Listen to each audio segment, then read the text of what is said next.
तुम चाहते हो कि वो 1500 एकड़ की जमीन उन्हें मिल जाए, तो जिसकी जमीन है उससे बात करो। ये काम आपके अलावा और कोई नहीं कर सकता। आपको कमीशन भी मिलेगा। जानते हो तुम किससे बात कर रहे हो? और तुम जानते हो हमें किसने भेजा है? माधव ने।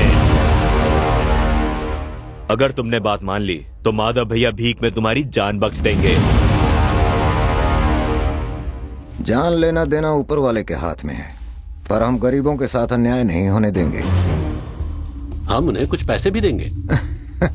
कुछ पैसे? बेचारे किसान रुपए पैसे का मोल क्या जाने, उन्हें तो बस खेती करना आता है। आप लोग बड़ी दूर से आए हैं, चाय नाश्ता करके जाना। इतने सालों तक तो तुम चूहे की तरह बिल में घुसे रहे। माधव भैया दोस्ती का हाथ बढ़ा रहे हैं। अगर माधव भैया के सोए हुए आतंक को जगाया तो तुझको और तेरे पूरे परिवार को मौत की नींद सुला देंगे। चुप साले! काट डालूंगा। तुम्हें जो कहना था तुमने कह दिया, अब तुम यहां से जा सकते हो।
गांव के 600 परिवार सिर्फ एक आदमी के भरोसे जीवन जी रहे हैं। तूने उनको धमकाने की कोशिश भी कैसे की, और वो भी मेरे यहां होते हुए?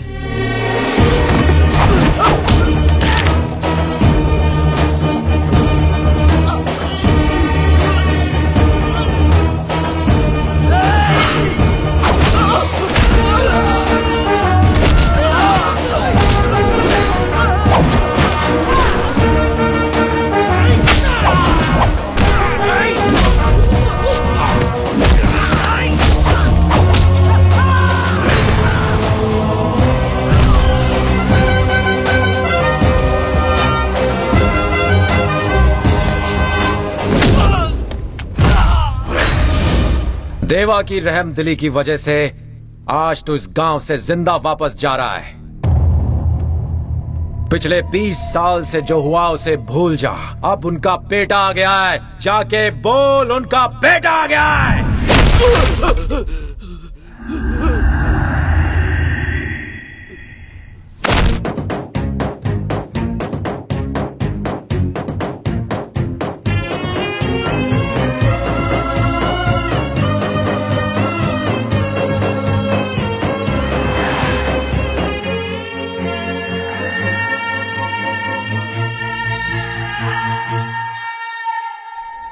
पिछले 20 सालों से मैं जो करना चाहता था आज तुमने वो करके दिखा दिया। आज तुमने उन कमीनों को मुंह तोड़ जवाब देकर गांव वालों का हौसला और बढ़ा दिया है। तुम्हारे खून में अपने लोगों के लिए इतना प्यार देखकर मेरा दिल भर आया।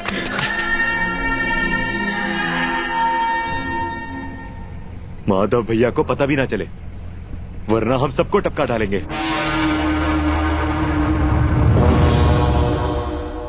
हम सोचते थे कि देवा एक कमजोर और बुज़दिल आदमी है, पर उसकी गैंग में एक ऐसा इंसान है जो आपके पूरे परिवार को अकेले मारने की हिम्मत रखता है।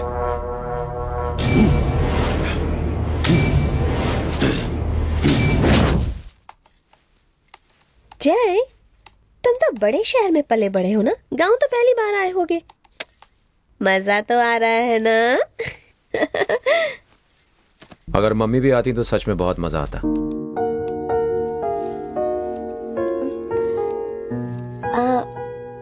आंटी और अंकल को मिलाने का सिर्फ एक ही तरीका है। क्या? तुम्हारी शादी। कोई देखी हुई है क्या? मतलब गर्लफ्रेंड एक थी कॉलेज में, शायद अब उसकी शादी हो गई होगी। हाँ, मुझे देखो, मेरे तो 10 से 15 बॉयफ्रेंड हैं। मतलब सॉरी, मेरा मतलब है मेरे आगे पीछे घूमते हैं और तुम्हारी कोई गर्लफ्रेंड नहीं? मैंने सुना था शहर के लड़के फास्ट होते, पर ये क्या? हाँ? वैसे एक बात बताओ, तुम्हें किस टाइप की लड़की पसंद है? मैं काफी लंबा हूँ तो मेरे हिसाब से एक नाटी लड़की मिले तो बहुत अच्छा होगा। हाँ? तुम फर्स्ट फ्लोर पर हो, लड़की तुम्हें ग्राउंड फ्लोर की चाहिए तो कैसे चलेगा? लड़की भी फर्स्ट फ्लोर की होनी चाहिए, वरना सब मजाक उड़ाएंगे। समझ रहे हो ना? और क्या होना चाहिए उसमें? पढ़ी लिखी हो तो ज्यादा अच्छा होगा। क्या अच्छा होगा? पढ़ाई का चार डालोगे? अगर लड़का लड़की दोनों पढ़े लिखे हुए तो सिर्फ धौंस जमाएंगे। प्यार तो करने से रहे।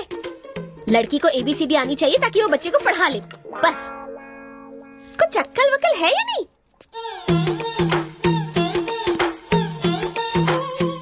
और क्या फरमाइश है?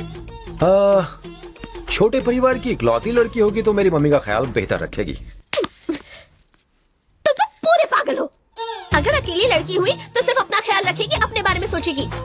अगर जॉइंट फैमिली की लड़की हुई तो बड़ों की इज्जत, छोटों से प्यार, सबका ख्याल रखना आता होगा उसे। शादी जिंदगी में सिर्फ एक बार ही होती है।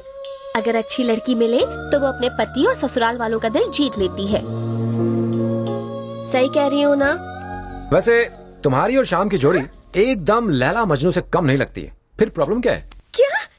प्यार और उस कल्लू शाम के साथ मार डालो? अच्छा हुआ जो ये बात तुमने सिर्फ मुझसे कही। उससे ज्यादा तो लंगूर खूबसूरत है। वो मैली कुचैली लुंगी बनियान में घूमने वाला कालिया दिन भर गोरे होने वाली क्रीम लगाता रहता है। अगर कंपनियों ने उसे देख लिया तो अपनी क्रीम बैन कर दे। आज चॉकलेट बहुत हो गया, कल खाऊंगा।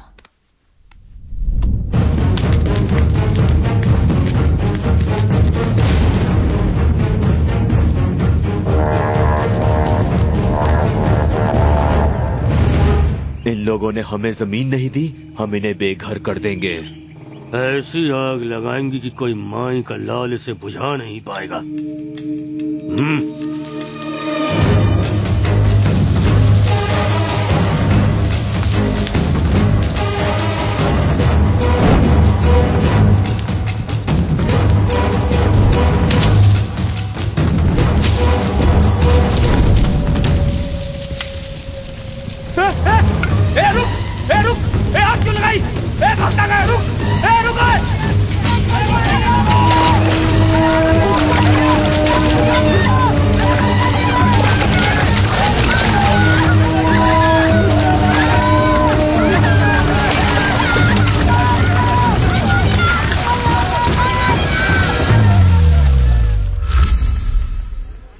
पिछले 20 बरसों से मैं बस यही कोशिश करता आया हूं कि हम दोनों की दुश्मनी की वजह से गांव और गांव वालों पर कोई आंच ना आने पाए।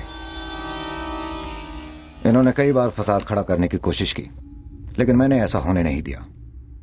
मेरी कोशिश यही रही कि मैं पलट कर वार ना करूं। सर, अगर कल रात हमारे आदमी उस गांव में नहीं जाते तो पूरा गांव जल जाता। साहब, किसान अपनी जमीन बेच चुके हैं। खुशी के मारे ज्यादा पीकर खुद बस्ती को आग लगा दी होगी। इनके घर में कोई नया पढ़ लिख कर आया है। उसी ने आग लगवाने के लिए बोला होगा ताकि इंश्योरेंस कंपनी से मोटी रकम वसूली जाए। एसपी साहब, इनकी बेकार की बातों पर यकीन करके हमें दोबारा यहाँ मत बुलाइएगा, वरना इसका अंजाम बहुत बुरा होगा।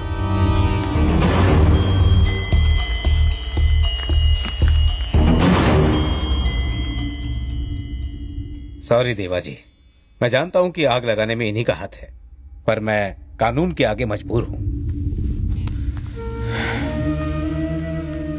सूरज भी दिन भर चमक कर थक हार कर पश्चिम में डूब जाता है। पता नहीं इन लोगों की हरकतों की शाम कब होगी। उसी शाम का इंतजार है। नमस्ते।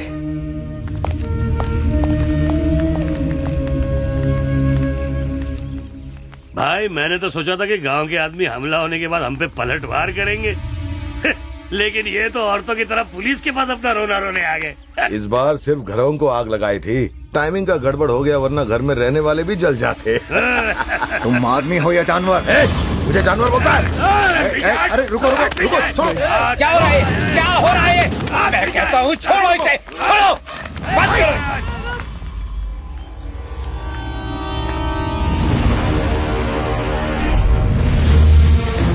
जय, मैं भी आ रहा हूँ।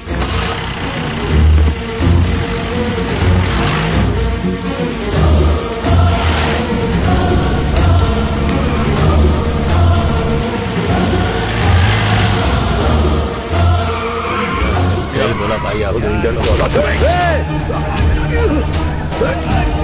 हम किधर नहीं शेर हैं जो तेरे इलाके में आके तेरा शिकार कर रहे हैं। अगली बार तूने या तेरे चमचों ने गांव में कदम रखा तो तेरा सर होगा और मेरा टायर होगा।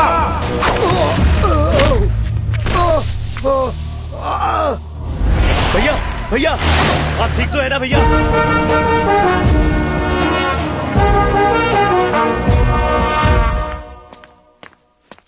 जय,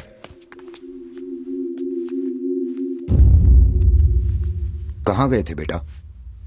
अपने गांव वालों को कुछ तकलीफ थी, हम दोनों मिलकर उसे ही दूर करने गए थे। गांव के हालात ठीक नहीं हैं, पता नहीं कब क्या हो जाए।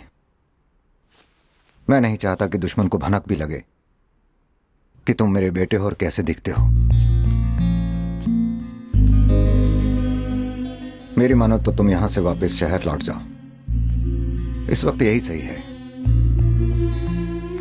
यहां के हालात सुधरते ही मैं तुम्हें बुलवा लूंगा। ओके पापा।